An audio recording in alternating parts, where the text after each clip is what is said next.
അങ്ങനെ നമ്മൾ ഒറ്റപ്പാലം എത്തിയിട്ടുണ്ട്. ഒറ്റപ്പാലം എത്തിയത് ഉമ്മച്ചീൻ്റെ നാടായതുകൊണ്ട് കുറച്ചധികം കുടുംബക്കാരുണ്ട്. എല്ലാവരെയും കണ്ട് വർത്താനമൊക്കെ പറഞ്ഞ് കുറച്ച് റെസ്റ്റ് എടുത്ത് വൈകുന്നേരം നമ്മൾ ഇറങ്ങിയിട്ടുണ്ട്. കാരണം നമ്മൾ നാളെ തന്നെ പോവുകയാണ്. അപ്പം കാണാനുള്ളതെല്ലാം ഇന്ന് തന്നെ കണ്ട് തീർക്കണം. അങ്ങനെ അവിടെ ഒരു പെറ്റ്സിൻ്റെ ഷോപ്പ് കണ്ടപ്പോൾ ഇവാൻ അതിലുള്ള എല്ലാം വേണമെന്ന് പറഞ്ഞിട്ട് അതിൻ്റെ മുന്നിൽ നിന്ന് വാശി പിടിക്കാൻ തുടങ്ങി. അങ്ങനെ നമ്മൾ കുറച്ചും കൂടി മുന്നോട്ട് പോയപ്പോൾ ഈ ഒരു പ്രതിമ കണ്ടിട്ട് അതിൻ്റെ കയ്യിലുള്ള താമര വേണമെന്ന് പറഞ്ഞ് വാശി പിടിക്കാൻ തുടങ്ങി. അങ്ങനെ വാശി പിടിച്ച് അവൻ്റെ കാല് കുഴഞ്ഞോ എൻ്റെ ഒക്കത്തേക്ക് കയറിയിട്ടുണ്ട്.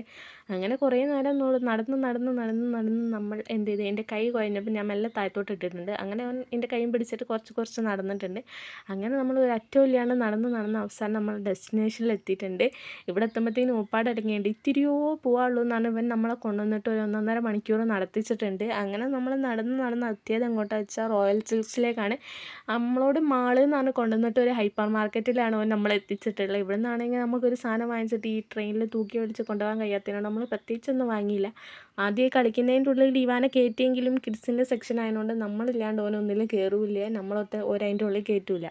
അങ്ങനെ പിന്നെ നമ്മളിന്ന് ഒരു ജീപ്പ് കണ്ടപ്പോൾ പിന്നെ എവിടെ ജീപ്പ് കണ്ടാലും ഓൻ അതിൻ്റെ ഉള്ളിൽ കയറണം. അങ്ങനെ പിന്നെ നമ്മളെയും വലിച്ചുകൊണ്ട് പോയിട്ട് ഓൻ അതിൽ കയറണം എന്ന് പറഞ്ഞാൽ അങ്ങനെ അതിൻ്റെ ഉള്ളിൽ കയറ്റി 2 റൗണ്ട് അടിപ്പിക്കുക വിചാരിച്ച്. അങ്ങനെ പിന്നെ കയറ്റി ഇരുത്തിയതിന് ശേഷം ഓൻ 2 റൗണ്ടൊക്കെ അടിക്കാൻ തുടങ്ങി, മെയിൻ ആവാൻ തുടങ്ങി. ഓന് വേണ്ടി സെലക്ട് ചെയ്ത് അവിടെ 2-3 എണ്ണം ഉണ്ടായിന്. ഇതാണ് ഓന് ഇഷ്ടപ്പെട്ടത്. ഓന് പിന്നെ അതിൻ്റെ ഉള്ളിൽ 2 റൗണ്ടൊക്കെ അടിക്കാൻ തുടങ്ങി. എനിക്ക് 2 ടാറ്റൊക്കെ തന്നിട്ട് ഇങ്ങനെ പോകുന്നൊക്കെ ഉണ്ട്. പിന്നെ നമ്മളെ മൈൻഡൊന്നും ചെയ്യില്ല, ചില സമയത്ത് മാത്രമേ നോക്കുള്ളൂ. അങ്ങനെ പിന്നെ ഓൻ്റെ റൗണ്ട് അടിക്കാൻ തുടങ്ങിയപ്പം ഞാനും കുഞ്ഞാറ്റിയും കൂടി മേലെ എന്തൊക്കെയോ ഡ്രസ്സിൻ്റെ ഒക്കെ ഉണ്ട്, അതൊക്കെ ഒന്ന് പോയി വെക്കാൻ വിചാരിച്ച്. ഒരു കാര്യമില്ല, വെറുതെ അങ്ങനെ കയറി നടക്കാൻ വിചാരിച്ച്. അങ്ങനെ പിന്നെ അവിടെ നിന്ന് കുറച്ച് ഡ്രസ്സൊക്കെ നോക്കി നമ്മൾ താഴോട്ട് തന്നെ പിന്നെയും പോകും.